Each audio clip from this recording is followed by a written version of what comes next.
Olá, querido irmão, querida irmã, este é o programa Tesouro da Igreja. Eu, Luiz Carlos, juntamente com você, estamos aqui dando continuidade aos nossos estudos sobre a carta encíclica Dominum et Vivificantem, aquele que é Senhor e dá a vida, do Sumo Pontífice São João Paulo II. Esse documento é sobre a pessoa do Espírito Santo. Bem, nós estamos no primeiro capítulo que tem como título O Espírito do Pai e do Filho. E estamos no subtítulo número 7, O Espírito Santo e a Igreja. Bem, continuando então aqui aquele parágrafo que nós terminamos ontem, né? Ele introduz a Igreja no conhecimento de toda a verdade. João 16,13, né? Unifica na comunhão no ministério, edifica e dirige-a com os diversos dons hierárquicos e carismáticos e enriquece-a com seus frutos. Então isso tudo é obra do Espírito Santo. Ele que veio, ele foi enviado do coração de Deus, né, do mais íntimo de Deus, do Pai e do Filho, evidentemente. É o amor entre o Pai e o Filho, é o que une o Pai e o Filho. É o Espírito do Pai e do Filho, né? Então, ele é enviado do mais alto dos céus aí para realizar toda a obra que Jesus iniciou. Então ele vem, vamos dizer assim, ele é o arrematador, né? Como que você contrata aí alguém, né, um construtor, para ele fazer sua casa. Então aí vão os pedreiros e vão fazendo alicerce, levantando as paredes e colocando os fios, aquela coisa toda, e pondo telhado, telha.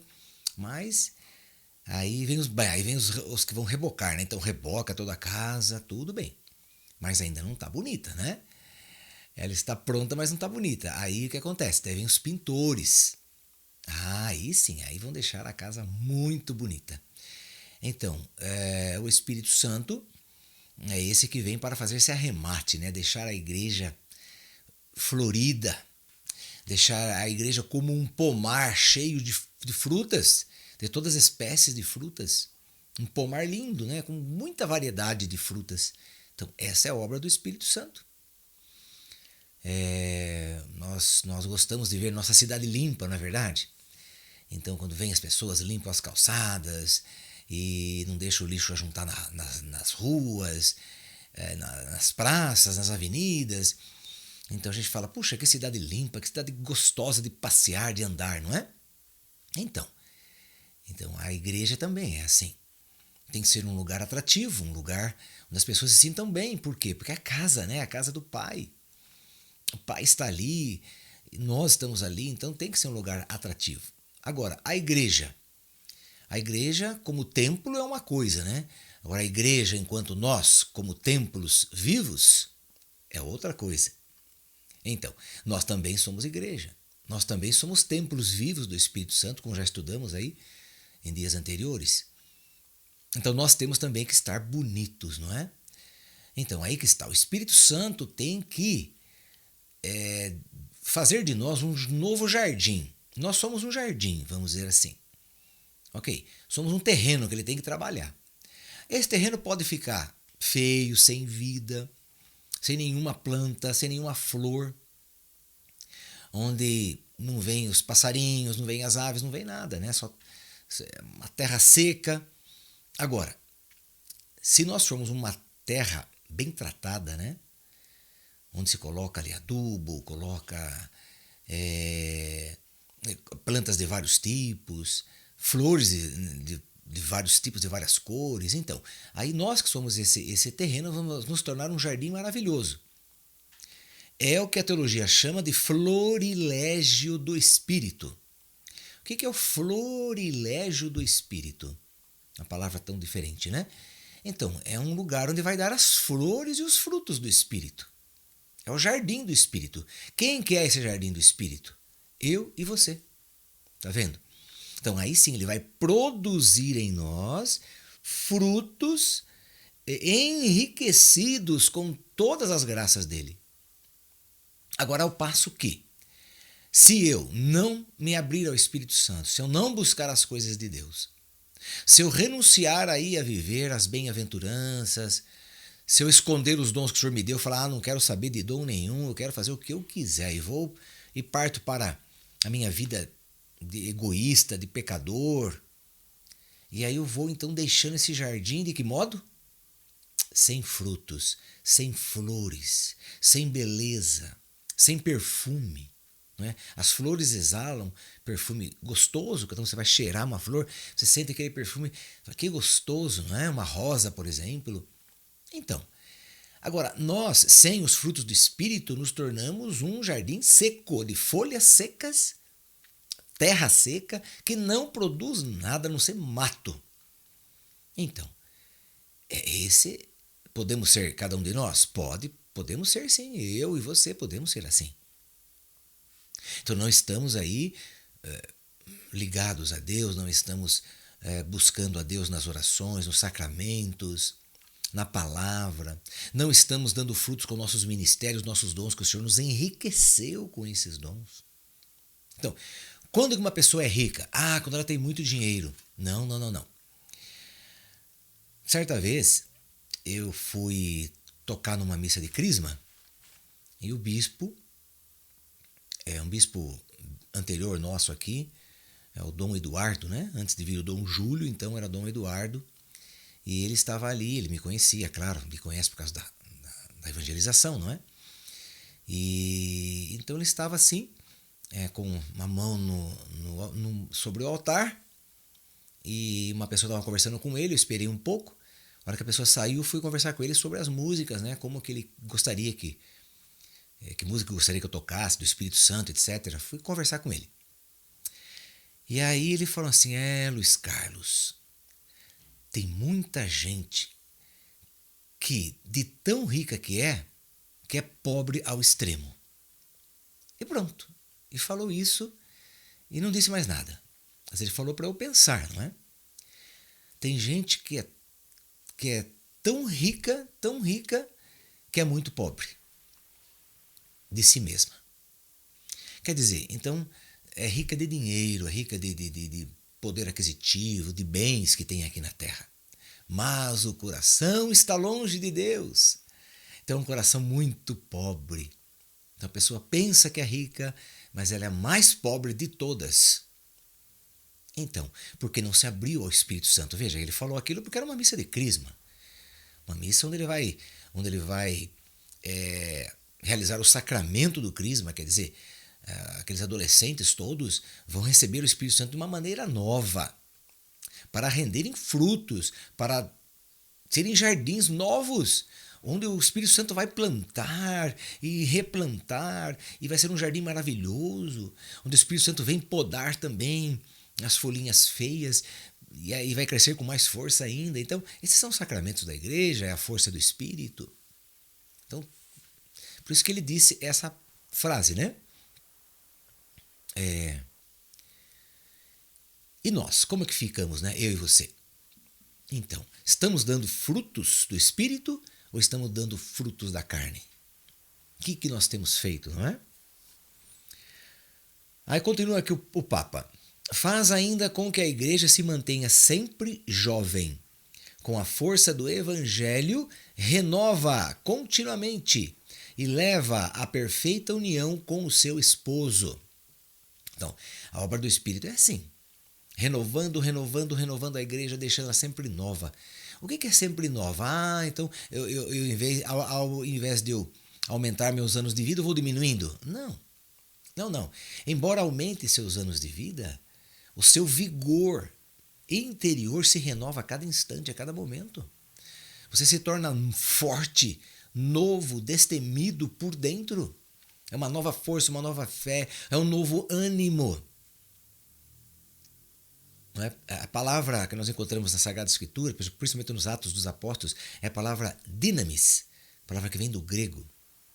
O que é o dinamis? É o dínamo, é o que dá dinamismo, é o que dá força. Então você olha uma pessoa dinâmica, uma pessoa que não tem preguiça de fazer as coisas, que você convida, vamos fazer tal coisa, vamos lá, a pessoa está sempre pronta. Então a pessoa dinâmica, quer dizer, ela tem ânimo. O que é ânimo? É alma, é vida. Ânima em grego é alma, é vida. Então, isso é uma pessoa dinâmica, que tem sempre vida, tem sempre. A sua alma está em constante fervor. É como se estivesse ligada no fogo ali, sempre em ebulição. Então, é assim que o Espírito Santo quer trabalhar em cada um de nós. O Espírito Santo não quer deixar pessoas aí mornas. Morno, então, Jesus diz que vai vomitar, né? Ele prefere que seja frio ou quente. Se é frio, não é dele, pronto, já vai para o inferno e pronto. Mas se é quente, é com ele. Agora, morno, aquele que não escolhe nenhum nem outro, esse Jesus vai vomitar. Então, que não seja assim nem comigo, nem com você, né? Que nós sejamos pessoas aí, independentes de idade. Eu já passei dos 60 anos, mas me sinto encorajado a realizar obras todos os dias, todo momento, evangelizando, lutando por essa evangelização. Não desanimo, não. A gente fica, muitas vezes, assim, sem força quando fica doente, né? Que eu fiquei agora uns dias aí com gripe, então eu fiquei aí uns 3 dias deitado. Por quê? Porque o corpo não aguenta, né? Então, claro. Mas se meu corpo tiver saúde, eu vou em frente. Até o dia que o Senhor permitir. Não desanimo, não. Porque eu busco força no Senhor constantemente e sei que a força está nele. A força não está em mim.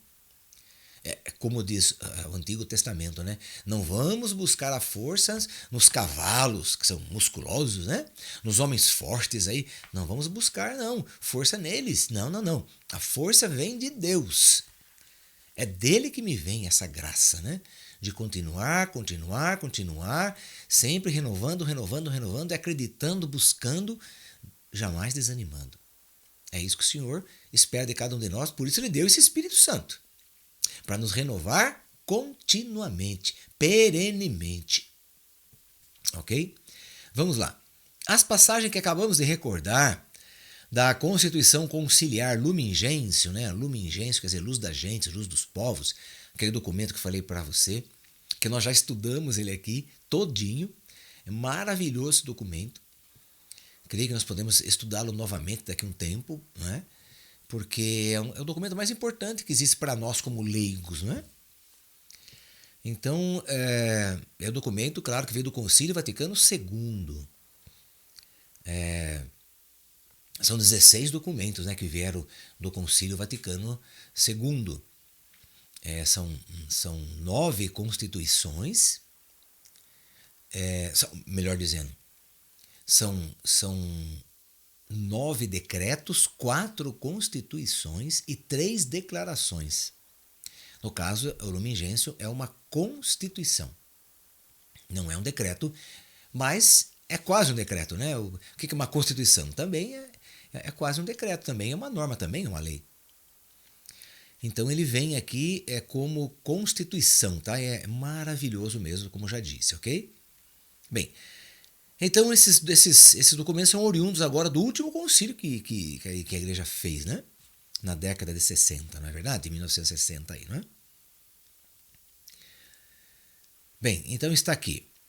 As passagens que acabamos de recordar da Constituição Conciliar Lumen Gentium dizem-nos que, com a vinda do Espírito Santo, começou o tempo da igreja. Dizem-nos ainda que este tempo, o tempo da igreja, continua, perdura através dos séculos e das gerações. É o tempo da igreja, né, que começou com a vinda do Espírito. Então Jesus fundou a igreja. Então ele instituiu a igreja, né, como os pedreiros que levantam a casa e põem telhado. Agora vem o Espírito Santo para dar o acabamento e para fazer essa casa ser movimentada, né? Ter vida. Então, e essa igreja vai entrando, né? Desde que veio o Espírito Santo, há 2000 anos atrás, a igreja está dentro da história. Ela entra na história da humanidade e caminha com a humanidade. Até a parousia, que é a segunda volta de Jesus. Então aí vai se dar o quê? O fim do tempo. Então inicia-se um tempo com a igreja e com a vinda do Espírito Santo. Iniciou um tempo. Então acabou um tempo com João Batista, termina o tempo, vamos dizer assim, da ignorância, termina o tempo no Antigo Testamento, termina o tempo do judaísmo, não é? Inicia o novo tempo, o tempo de Cristo, do cristianismo. Novo nascimento, ser filho de Deus. Ok? Então, tudo é por causa aí da instituição de Cristo, né? Que ele fez aí com sua paixão, morte e ressurreição, instituiu a igreja e mandou o Espírito para dar condições para que tudo isso aconteça. Então tá bem claro, né? No nosso século, neste período em que a humanidade se aproxima do termo do segundo milênio depois de Cristo, claro, ele escreveu esse documento aqui antes do ano 2000, não é? Então está já mais de 20 anos longe de nós esse documento. Mas ele é maravilhoso. Ele é para todos os dias, para todos os momentos, né? Então os documentos da igreja são assim, eles servem para todas as horas, né? Como a palavra de Deus. Então, ele diz aqui que se aproxima o termo do segundo milênio depois de Cristo. Este tempo da igreja teve uma sua particular expressão no Concílio Vaticano II, como concílio do nosso século. Sabe-se com efeito que ele foi, de maneira especial, um concílio eclesiológico. Bem, o que é um concílio eclesiológico? O que quer dizer a palavra eclesiológico? Então vem da palavra eclésia em grego, que quer dizer igreja. Então, eclésia, igreja. Eclesiológico, o estudo da igreja, ou tempo da igreja. Então, o que é eclesiologia? O estudo da igreja. Ok, então, o que é eclesiológico? É o tempo da igreja. Nós estamos vivendo esse tempo. Um concílio sobre o tema da igreja. Quer dizer, o principal tema desse concílio foi a igreja. Tanto é que renovou a igreja, né? Tem muitos jovens que não são desse tempo, não sabem, né? Mas esse concílio ele veio abrir as portas da igreja. Ele veio abrir as cortinas, as janelas, não é? Vamos dizer assim, saiu toda a poeira. Se tivesse teias de aranha por ali também nós tiramos as teias de aranha. Quer dizer, esse concílio foi para isso. Foi para renovar a igreja. A igreja estava estática, parada. Então, de vez em quando, Deus mandava aí um profeta, alguém para animar essa igreja, como ele sempre fez, não é? Claro, ele sempre fez com os santos que ele enviou na igreja, santos maravilhosos, santas também, que vieram dando ânimo na igreja, força na igreja. Mas chegou um tempo que ele falou, opa, vamos renovar a igreja toda, pronto. Então não vou ficar mais mandando esses profetas agora, vamos fazer todo mundo agora ser profeta dentro da igreja, não é? Pois então. Então o que ele faz? Esse Deus maravilhoso, através de um papa, né? Também um papa que era, vamos dizer assim, desacreditado, um papa que era um papa de passagem, né? Já estava muito velhinho quando foi eleito papa, que é o caso do João 23.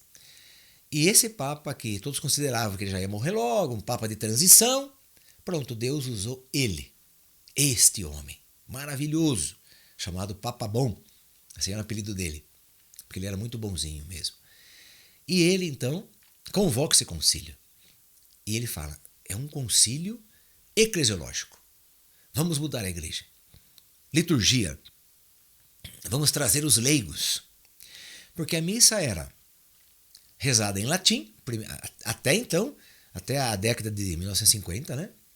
Eu então participei disso, né? Então aí a missa era rezada em latim, o padre ficava de costas para o povo e o altar era pregado na igreja, era pregado na parede. Não era o altar que ficava no meio do presbitério. Então o altar ficava encostado na parede, o padre aqui de costas e o povo aqui atrás. E toda a missa era em latim, ninguém entendia nada. Então o que o povo ficava fazendo? Principalmente as mulheres, né? Rezando o terço. Rezando o terço ali, enquanto o padre então fazia suas orações, etc. E fazia, né, a missa, evidentemente. Ele era o leitor, ele mesmo fazia as leituras da Sagrada Escritura, não tinha ninguém para ajudá-lo, nada, né? Então veja, querido irmão, querida irmã, com esse Concílio Vaticano II, o que aconteceu? O altar saiu da parede, veio para o meio do presbitério, Os leigos puderam subir no presbitério, se tornar ministro da palavra, ministro da Eucaristia, comentarista, montar a liturgia. Aí surgiram as pastorais, que não existia pastoral na igreja. Não existia. Aí então foram sendo criadas pastorais, muitas pastorais. E começaram a surgir os movimentos dentro da igreja. Entre eles a Renovação Carismática Católica, mas também o Emaús, Cursilho de Cristandade, Encontro de Casais com Cristo, movimentos marianos. Enfim, foi surgindo a partir do Concílio Vaticano II.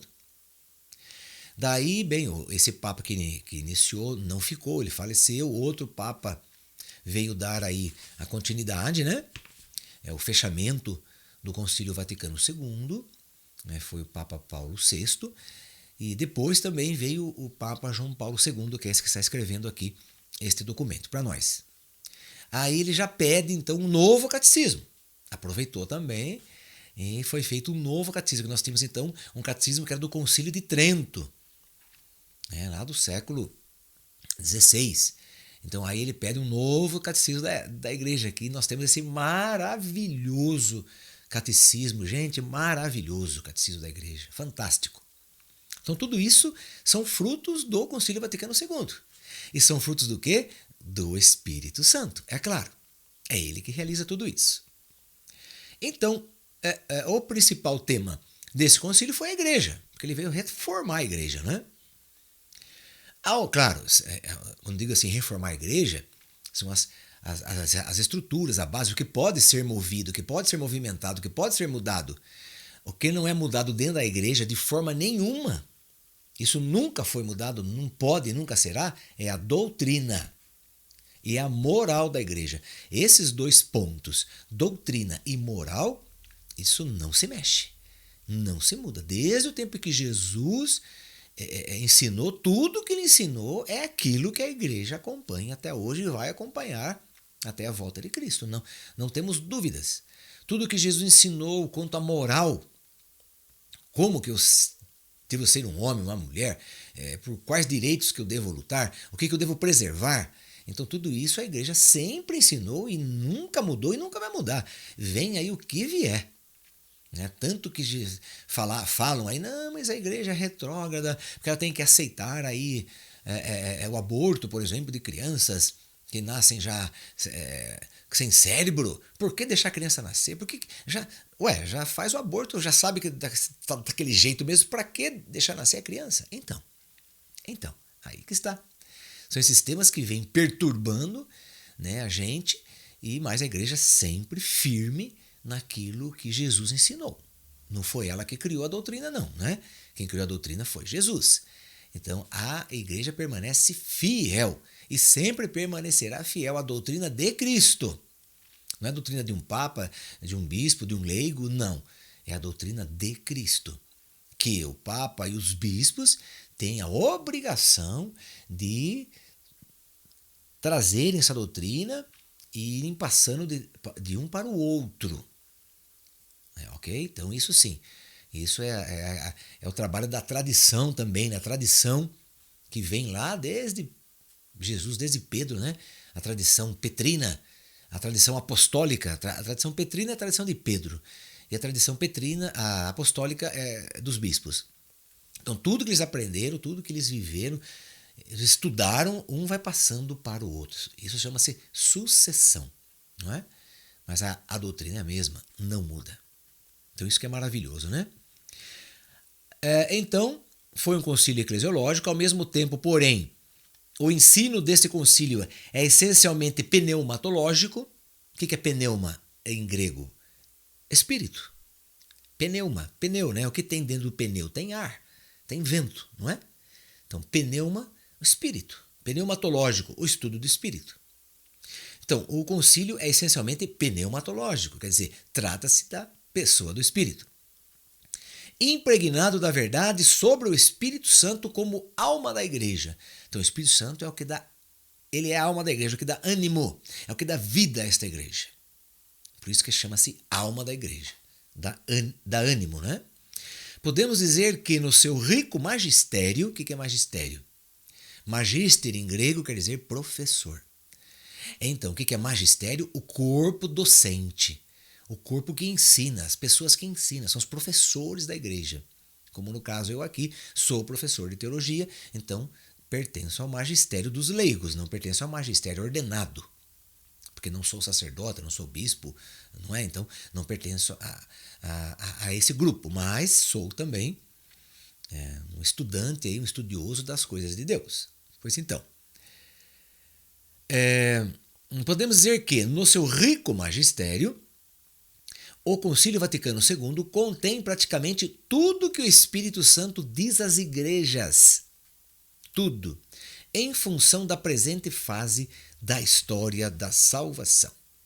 Ok? Então, quer dizer, que presente fase? Lógico, a fase que Jesus, se encarnou, que Jesus assumiu aí a salvação, então, com 30 anos de idade mais ou menos, ele se entrega ao ministério, recebe a força do Espírito e vai, pregando a palavra de Deus e trazendo aí a igreja do Senhor, do céu, trazendo para nós, a igreja celeste, então, os valores divinos para nós aprendermos a viver com eles.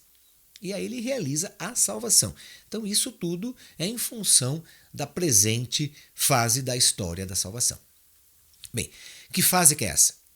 Mas a fase da história da salvação, como assim? Ela tem fases? Tem fases sim. Então, por exemplo, nesse concílio foi trabalhado o quê? A renovação da igreja. Então, nós estamos na era da salvação? Sim, claro. Claro que estamos na era da salvação. É o Kairos, é o tempo da graça, né?